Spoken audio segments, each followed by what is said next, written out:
जिनको लगता है कि 2024 में बिना सामाजिक परिवर्तन हुए छद्म रूपी आप सत्ता बैठा देंगे, उससे परिवर्तन हो जाएगा, मैं उसमें भी साथ हूं, मैं हर चीज में साथ हूं।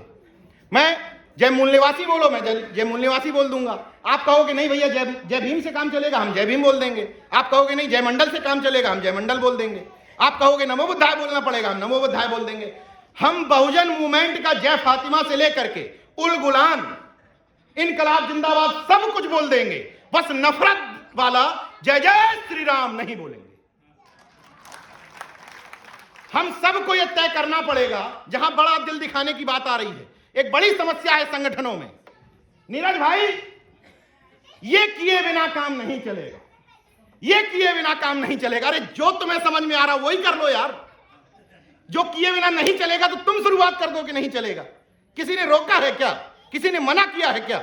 इसलिए सबको ये वाला दिल बड़ा रखना है कि बहुजन मूवमेंट से जुड़े हुए किसी भी काम में, व्यक्तिगत बात बता रहा हूं कि अगर मुझे व्यक्तिगत किसी से तकलीफ होती है तो मैं उसको साइड में रख देता हूं जब मिशन की बात आती है। मेरा और राहुल नागपाल भाई का कितना भी झगड़ा हो जाए, कभी हुआ नहीं है, इसको गंभीरता से मत लीजिएगा। उदाहरण दे रहा हूं कि राहुल नागपाल भाई की मैं सुन लूं कि कमरे में मेरा विरोध कर रहे हैं, मेरी बुराई कर रहे हैं, फिर भी अगर वो फोन लगा करके कहेंगे कि मिशन के लिए है आ जाना, मैं चला जाऊंगा, क्योंकि व्यक्तिगत नहीं हूं मैं।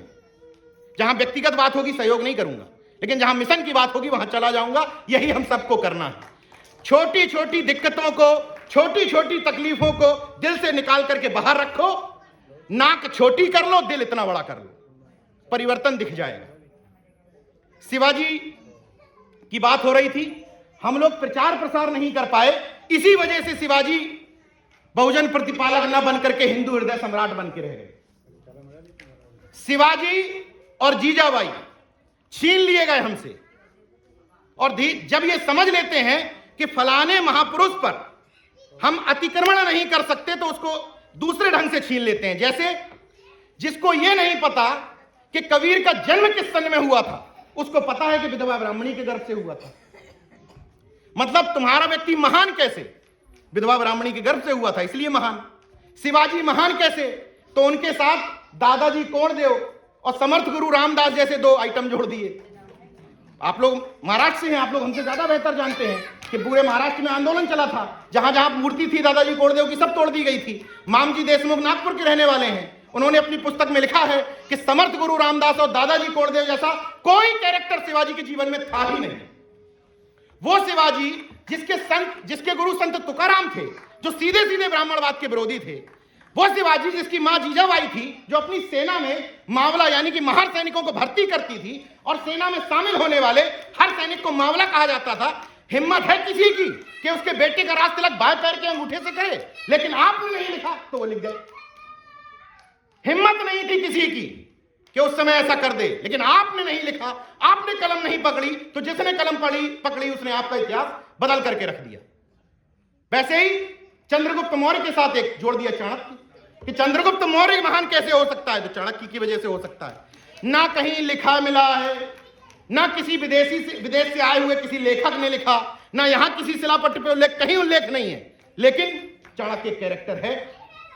तो जब ये समझ लेते हैं कि आपके किसी व्यक्ति को हम खत्म नहीं कर सकते, जैसे बुद्ध को खत्म नहीं कर पाए तो उन्होंने कहा विष्णु का अवतार। और एक चीज और निवेदन करना जरूरी है, क्योंकि हम सब पूजने की परंपरा में पड़े हैं, भारतीय जनता पार्टी हो या आरएसएस हो। जब तक हम पूजने की परंपरा में रहेंगे तब तक इन लोगों के लिए हम लोगों को मूर्ख बनाना बहुत आसान है। क्यों?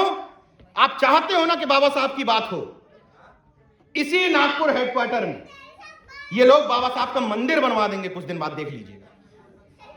100% बनवा देंगे, क्योंकि उनको पता है कि उनको ऊदा देवी पासी की शहादत से मतलब नहीं है, ऊदा देवी पासी के नाम पर बिल्डिंग से मतलब है, ऊदा देवी पासी की मूर्ति से मतलब है, ज्योतिबा फूले की, सावित्रीबाई फूले की क्रांति से मतलब नहीं है। जो आज जो बहुजन मूवमेंट अपने आप को करने वाले लोग कह रहे हैं, पार्टियां, कि हमने बिल्डिंगों के नाम रखे, वही सब ये करने लगे। इसलिए एक स्टेप आगे बढ़ना पड़ेगा भाई। अगर वो हमसे एक स्टेप आगे चढ़े तो हम एक स्टेप आगे चले, कि हमें अब ये तय करना पड़ेगा कि बिल्डिंगों में नाम नहीं चाहिए, मूर्ति नहीं चाहिए। जितनी ऊंची मूर्ति, सरदार पटेल की मूर्ति ऊंची पता क्यों लगाई गई? पता है? इसलिए ऊंची लगाई गई क्योंकि सरदार पटेल की मूर्ति से चढ़ करके बहुत दूर दूर का पटेल वोट बैंक दिखाई देता है। इसलिए ऊंची लगाई गई, कई राज्यों तक फैला हुआ है ना, इसलिए ऊंची लगाई गई। उनको पता है कि जमीन छीन लो, हक छीन लो, नौकरी छीन लो, मूर्ति पकड़ा दो। तो हम अगर अपने कार्यक्रमों से मूर्ति वाला सिस्टम खत्म कर देंगे तो ये संदेश चला जाएगा कि हम बाबा साहब को, शिवाजी को, साहू जी महाराज को, ज्योतिबा फूले को अब मूर्तियों में नहीं खोज रहे हैं, किताबों में खोज रहे हैं। बस यही अनुरोध आप लोगों से करना था। जय विज्ञान, जय संविधान, नमो बुद्धाय, जय भीम, उनगलाम जिंदाबाद, इनकलाब जिंदाबाद। धन्यवाद।